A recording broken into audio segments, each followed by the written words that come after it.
मक्का royal clock tower को बनाने में लगभग $16 बिलियन का खर्च किया गया था। सऊदी किंग अब्दुल अजीज रॉयल क्लॉक टावर पर दुनिया का सबसे बड़ा घड़ियाल लगाना चाहते थे, जिसके ऊपर लगा होगा एक बहुत बड़ा हीरा और सबसे टॉप पर एक गोल्ड प्लेटेड क्रिसेंट। पूरा स्ट्रक्चर बनकर कंप्लीट हो चुका था। अब बारी थी इस स्ट्रक्चर के ऊपर दुनिया की सबसे बड़ी घड़ी बनाने की। इस काम को अंजाम देने के लिए जर्मनी की पैरेट नामी कंपनी को सिलेक्ट किया गया, जिनको इस काम में 165 सालों का एक्सपीरियंस था। इन सब में सबसे बड़ा चैलेंज इस घड़ियाल के कांटे थे। इनको ऐसे डिजाइन करना था कि ये तेज हवा में उखड़ ना पाए। इस घड़ियाल का बड़ा कांटा 23 मीटर्स, जबकि छोटा कांटा 17 मीटर लंबा रखना था। यूं समझ ले कि बड़े कांटे को अगर सीधा खड़ा किया जाए तो ये ऊंचाई में 5 स्टोरी बिल्डिंग का मुकाबला कर सकता है।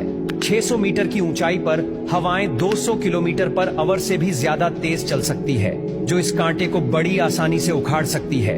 आखिरकार घड़ियाल के कांटों को स्पेशल कार्बन फाइबर मटेरियल से बनाने का फैसला किया गया, क्योंकि कार्बन फाइबर एक लाइट वेट मटेरियल है, लेकिन ये स्टील से भी ज्यादा मजबूत होता है।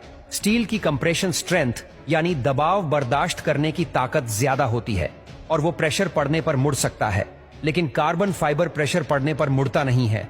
इसके अलावा स्टील में जंग लगने का खतरा भी होता है, जबकि कार्बन फाइबर पूरी तरह से रस्ट प्रूफ रहता है। मक्का क्लॉक टावर के लिए 4 नहीं बल्कि 5 कांटों के सेट बनवाए गए और एक स्पेयर में भी बनवा कर रखा गया। एक एक ट्रेलर में सिर्फ एक कांटा लाद कर इसे मक्का क्लॉक टावर तक पहुंचाया गया। ये कांटे इतने बड़े हैं कि इसके अंदर आसानी से चला भी जा सकता है। क्लॉक टावर के चारों घड़ियाल को चलाने के लिए अलग अलग मोटर है, जिसे क्लॉक ड्राइव कहा जाता है, लेकिन यहाँ पर भी एक एक्स्ट्रा क्लॉक ड्राइव पहले से क्लॉक टावर में इंस्टॉल की गई है, ताकि कभी खराबी की सूरत में फौरन रिप्लेस किया जा सके। इस घड़ियाल में एक मेंटेनेंस स्विच भी लगाया गया है, जिसे दबाते ही कांटे बिल्कुल सीधे हो जाते हैं और मेंटेनेंस वर्कर्स इसके अंदर जा सकते हैं। इस घड़ियाल के रंग को सिलेक्ट करने के लिए भी काफी सारी रिसर्च की गई।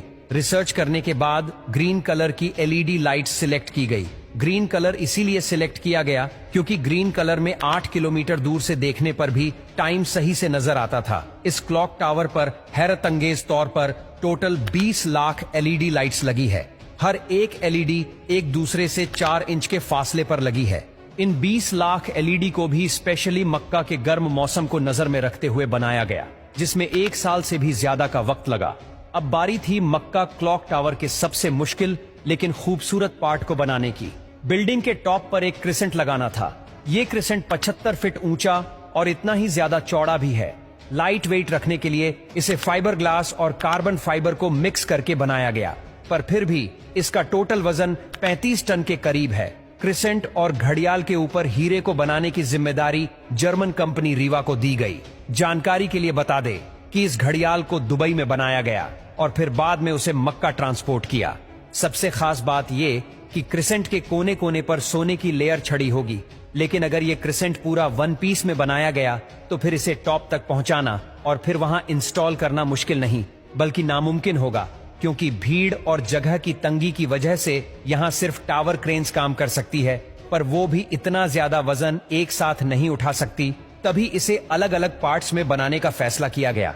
इस क्रिसेंट पर गोल्ड की लेयर चढ़ाने के लिए करीब 10 करोड़ मोज़ेक टाइल्स के पीसेस चिपकाए गए, जिन पर सोने की लेयर छड़ी हुई थी। हर एक मोज़ेक टाइल्स को बारीकी से बनाया गया और फिर इनको 2 बाई 2 सेंटीमीटर के ब्लॉक में काटा गया। ये पूरा क्रिसेंट भी दुबई में तैयार किया गया और फिर फाइनल टच देने के बाद इसे मक्का भेजा गया। क्लॉक का डेमो वर्जन भी पहले दुबई की एक लोकेशन पर इंस्टॉल किया गया, क्योंकि जर्मन कंपनी के कुछ इंजीनियर्स पहले इसे इंस्टॉल करके देखना चाहते थे कि कहीं कोई खामी तो नहीं रह गई। सारे मसले फिक्स करने के बाद ही इसे मक्का तक पहुंचाया गया। 600 मीटर की ऊंचाई पर क्रिसेंट की इंस्टॉलेशन भी एक बहुत बड़ा चैलेंज था, क्योंकि इतनी ज्यादा ऊंचाई पर टावर क्रेन्स इतना ज्यादा लोड नहीं उठा सकती। इस क्रिसेंट को 4 अलग अलग हिस्सों में ऊपर खींचा गया और एक हिस्से का वजन करीब 4 टन था। ये इंजीनियर्स और वर्कर्स के लिए काफी खतरनाक टास्क था, क्योंकि एक तो टावर क्रेन्स इतनी ज्यादा ऊंचाई पर होने की वजह से ज्यादा वजन नहीं उठा सकती थी। दूसरा, अगर इस प्रोसेस के बीच तेज हवा चल पड़ी तो पेंडुलम इफेक्ट की वजह से 4 टन का वजन डबल भी हो सकता है। फिर वही हुआ जिसका डर था। ठीक उस वक्त जब क्रिसेंट का एक हिस्सा हवा में था, तब अचानक हवा चल पड़ी। आखिरकार कुछ वर्कर्स ने इसे रस्सियों से पकड़कर हिलने से रोका और फिर इसे पोजीशन में लाकर फिक्स कर दिया गया। इस क्रिसेंट में टोटल 3 फ्लोर्स हैं, एक ऑफिस, एक मीटिंग रूम और एक मस्जिद, जो कि मैन मेड स्ट्रक्चर पर दुनिया की सबसे ऊंची मस्जिद है। और अगर क्लॉक के एरिया की बात की जाए तो सिर्फ एक साइड की क्लॉक 16,000 स्क्वायर